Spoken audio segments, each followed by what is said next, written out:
MS Word 2007, Styling Tables. To change the style of a table, use the Design tab in the Table Tools context menu. Always remember to select the table first before applying a design. Click on the drop-down arrow next to Table Styles to activate the built-in table styles. The built-in table style selection appears. Navigate to a style choice, then click on the choice to apply the built-in style. The chosen style will be applied to the table. The Table Styles group of the Design ribbon tab also contains buttons for borders and shading. Select the table first before you add or remove borders and shading.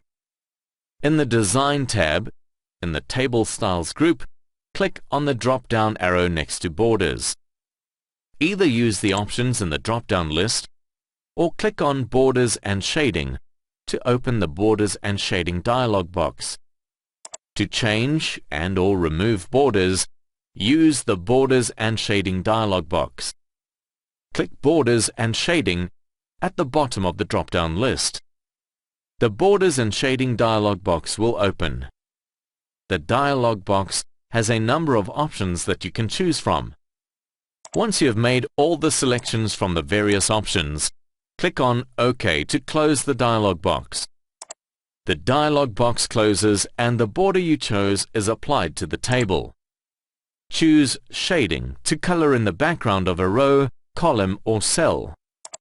To shade the background, first select the row, column or cell and then click on the drop-down arrow next to Shading in the Table Styles group. Once the drop-down arrow next to Shading has been clicked, a color palette appears. Select the color you want by clicking on the color with the mouse. Remember to choose a light shading color, as the text must still reflect through the shading. Once you have chosen a color, the color palette will close and the shading will be applied to the table.